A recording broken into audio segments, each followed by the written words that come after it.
The year is 1267, and dawn breaks over the small village of Wickham in the English countryside. Zephyr Maddox, a serf bound to the land of Lord Pembroke, rises with the sun. Despite his status at the bottom of the feudal hierarchy, Zephyr possesses something that many modern people would find surprising: security. As he walks out to survey his modest cottage and the plot of land attached to it, he feels a sense of permanence that would be foreign to most people living in the 21st century. "Father, will you show me how to repair the thatch today?" asks his eldest son, Thomas, now 10 years old. "Yes," Zephyr replies. "It is important you learn. This roof has sheltered our family for generations and will shelter your children someday." This simple exchange captures a fundamental truth about medieval peasant life that historians have increasingly emphasized in recent decades. While we might pity the medieval peasant for their lack of modern comforts, in many ways, they possessed forms of wealth and security that have become increasingly rare in our contemporary world. The misconception that medieval peasants lived utterly miserable, deprived lives has been challenged by extensive historical research. Professors like Francis and Joseph Geese have demonstrated through their meticulous studies of medieval village life that peasants, while certainly living more physically demanding lives than most modern individuals, enjoyed certain economic and social securities that have largely disappeared for many people today. In the early 1300s, before the devastation of the Black Death, English records show that peasant farmers typically worked between 150 and 180 days per year. While their labor was undoubtedly physically demanding, this schedule provided significantly more leisure time than the modern work year, which often encompasses 240 to 250 working days.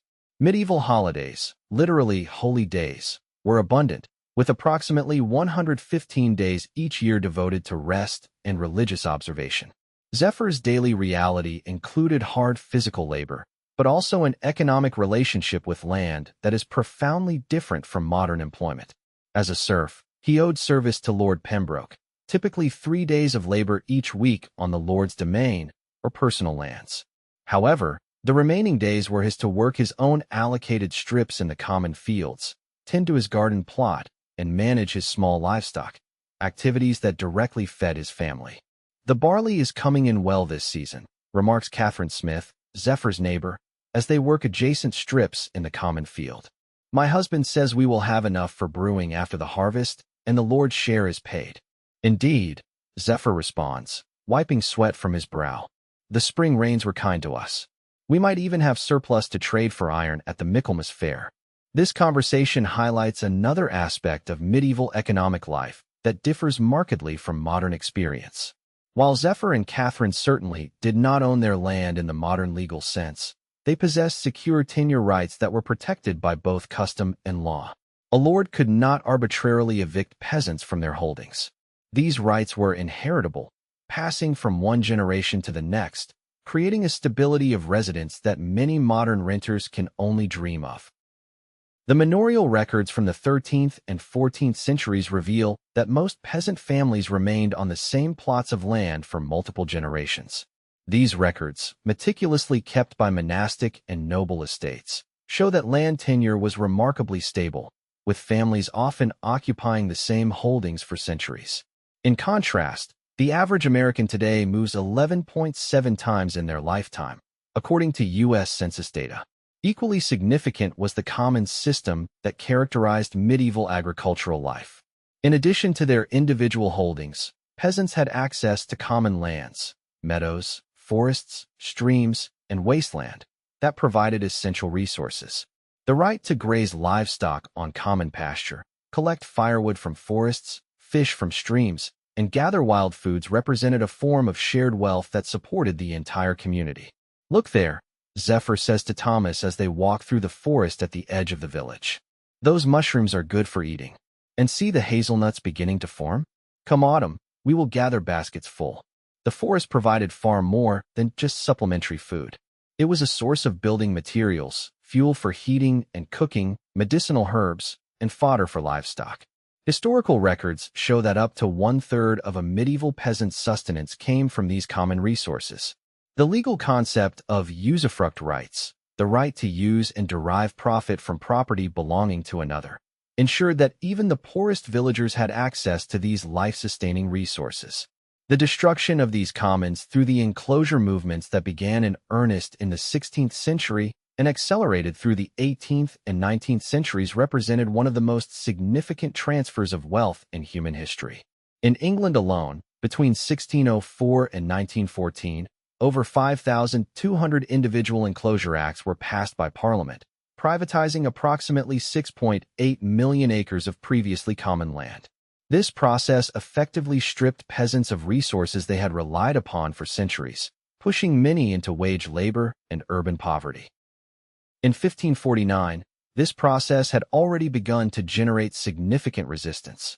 Robert Kett, a relatively prosperous farmer in Norfolk, led a rebellion of 16,000 men against the enclosure of common lands. The rebels established a camp on Mousehold Heath outside Norwich and issued a set of 29 demands, primarily focused on the restoration of common rights. Though the rebellion was eventually crushed by royal forces, with Kett executed for treason, it represented a recognition that fundamental economic rights were being stripped away from ordinary people. The wealth of the medieval peasant was not measured in currency, but in security and sustenance. Archaeological excavations of medieval village sites have revealed that peasant diets, while simple, were often nutritionally adequate and surprisingly diverse. Analysis of human remains from the period shows that many peasants were well-nourished, with average heights comparable to early 20th century populations.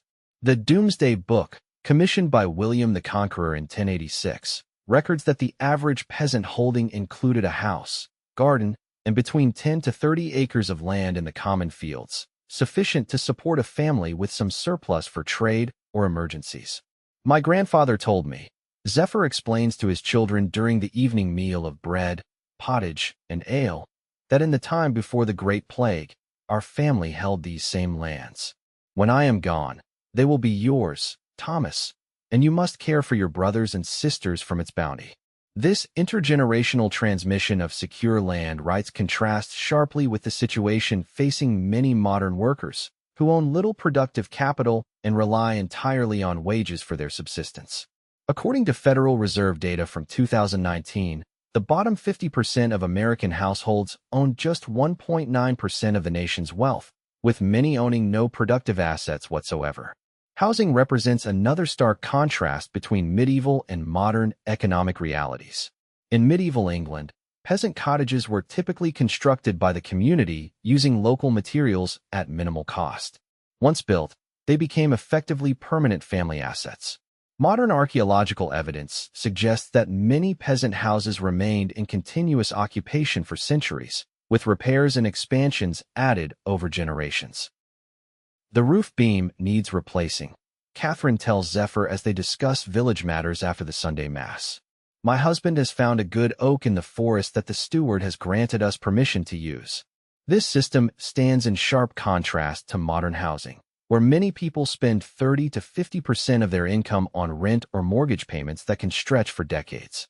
According to the U.S. Bureau of Labor Statistics, housing costs now represent the largest single expense for most American households, a financial burden that would have been alien to the medieval peasant who inherited their dwelling and paid no monetary rent for it. The Black Death, which swept through Europe from 1347 to 1351, killing between one-third and one-half of the population, paradoxically improved the economic position of surviving peasants. The sudden labor shortage gave workers unprecedented leverage. In England, this led to the Statute of Labourers in 1351, an attempt by the nobility to legally cap wages at pre-plague levels, a clear indication that market forces were driving wages upward. Historical records from manorial courts show that in the decades following the plague, many serfs were able to commute their labor services to cash payments and eventually purchase their freedom entirely. Some became yeoman farmers, a class of independent small landholders who would form the backbone of rural society for centuries to come. The dissolution of the monasteries under Henry VIII between 1536 and 1541 represented another critical turning point. The approximately 800 religious houses in England had been significant landholders, often serving as relatively benevolent landlords with predictable and traditional demands. Their lands, when seized by the crown and redistributed to nobles and gentry, frequently came under the control of more profit-oriented landlords who began to enclose commons and evict tenants. My father told me of the abbey lands. An elderly villager named Edward recounts to Zephyr at the village alehouse. The monks asked for tithes, yes, but they kept the old ways. These new lords care only for their sheep and wool profits, not for the families who have worked the land for generations. By the early 17th century, the process of dispossession was well underway. The rise of wage labor represented not freedom, but dependency for many former peasants. Unlike their ancestors who could produce much of their own subsistence directly, these new laborers were entirely dependent on employers and markets for survival. The historian Karl Polanyi described this transition in his seminal work, The Great Transformation, 1944, arguing that the creation of modern labor markets required the destruction of traditional forms of security and subsistence. The enclosure of commons, the enforcement of strict property rights, and the criminalization of traditional practices like gleaning and forest foraging were not natural developments, but political creations that benefited some at the expense of many. The modern worker, despite access to consumer goods and technologies unimaginable to their medieval ancestors, often lacks the security that came with direct access to productive resources. Instead of land that provides food, modern workers have jobs that provide wages, a far more tenuous connection to the means of survival. A job can disappear overnight. The medieval peasants' land rights, protected by both law and custom, provided a security that transcended the vicissitudes of any particular lord or economic cycle. When harvest is poor, Zephyr explains to Thomas, we eat less well, but we do not starve. The land always provides something if you know where to look and how to work with the seasons. This principle, that diverse direct access to resources provides greater security than specialized wage labor, remains relevant today. The economic shocks of recent decades have repeatedly demonstrated the vulnerability of those who rely solely on wages for survival. During the 2008 financial crisis, millions lost jobs and homes simultaneously, lacking any alternative means of subsistence. The COVID-19 pandemic similarly revealed the precarity of modern employment arrangements, with unprecedented job losses occurring within weeks of economic shutdowns. The security of the medieval peasant rested on several pillars that have largely crumbled in modern society: secure land tenure, access to commons, community mutual aid, and the direct production of subsistence goods. These were not perfect systems, and medieval life certainly included hardships and vulnerabilities unknown today. Yet they provided an economic foundation that many modern workers lack. Historical records from England's Court of Common Pleas and manorial court rolls show that peasant communities had sophisticated systems for managing common resources sustainably. These included rotational grazing arrangements, limits on timber harvesting, and collective decision-making about agricultural practices. The economist Elinor Ostrom, who won the Nobel Prize in Economics in 2009, demonstrated that such community-managed commons were often remarkably sustainable and equitable, challenging the notion that common resources inevitably suffer from overexploitation. The meadow can support 20 cows through summer. The village reeve explains at a community gathering. Each household with rights shall be allowed to graze no more than 2 beasts, ensuring the grass is not depleted. This system of collective resource management provided both environmental sustainability and social security. Modern research into the few remaining commons systems worldwide has shown that they often provide more equitable access to resources than either state control or pure market systems. The transition to industrial capitalism brought unprecedented material production, but also new forms of insecurity. As the historian E.P. Thompson documented in The Making of the English Working Class, 1963, early factory workers experienced not only harsh working conditions, but a fundamental shift in their relationship to time, space, and subsistence. Their lives became regulated by the clock rather than the seasons, their work serving the profit of others rather than directly producing their own sustenance. By the mid-19th century, the transformation was largely complete in England. The final wave of parliamentary enclosures had privatized most remaining common lands, and industrialization had drawn millions from rural areas to crowded urban centers. The economist Thomas Piketty's research has shown that wealth inequality reached historic peaks in the late 19th century, with the richest 10% of the British population owning nearly 90% of all wealth. The counterbalance to this dispossession came through political organization. Labor movements, cooperative societies, and eventually social democratic policies created new forms of security through minimum wages, collective bargaining, public education, social insurance, and healthcare systems. These represented attempts to recreate, through politics and policy, the security that had once been provided through direct access to productive resources. Our great-grandfathers had the land.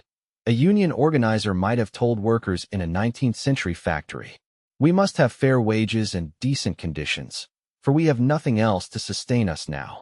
The 20th century saw significant progress in creating these new forms of security, particularly in the decades following World War II. However, since the 1970s, many of these gains have eroded under economic globalization and political shifts away from social democratic policies. Wage stagnation, the decline of secure employment, the rising cost of housing, education, and healthcare, and growing inequality have recreated forms of insecurity that would be familiar to those dispossessed by the original enclosure movements.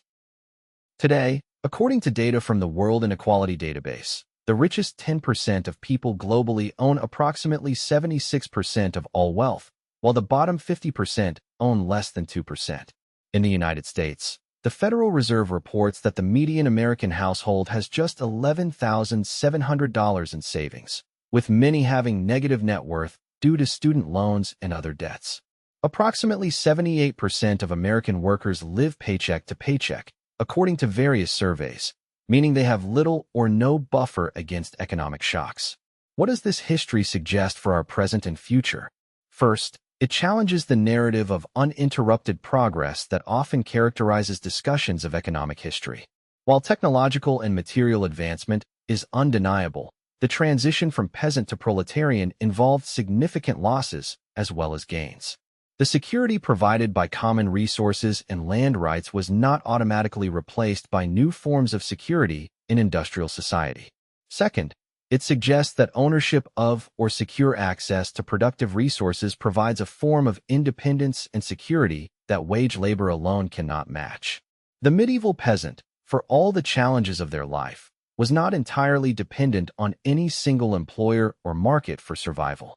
They possessed diversified access to the means of subsistence through their land rights, commons access, and community relationships. Third, it highlights the importance of community governance systems for managing shared resources sustainably. The medieval commons were not unregulated free-for-alls, but carefully managed systems with rules, norms, and enforcement mechanisms developed by the communities that depended on them. Modern research into common pool resource management suggests that such community governance can often achieve better outcomes than either pure market systems or centralized state control. As we face growing economic inequality and environmental challenges, these historical lessons take on renewed relevance. The principles that provided security for medieval peasants, secure tenure rights, access to common resources, community governance, and direct production of essential goods, might inform modern approaches to creating more resilient and equitable economies. In some places, these principles are already being rediscovered. Community land trusts provide secure, affordable housing by separating land ownership from building ownership, echoing the medieval distinction between ownership and use rights. Urban gardens and food cooperatives create direct access to food production.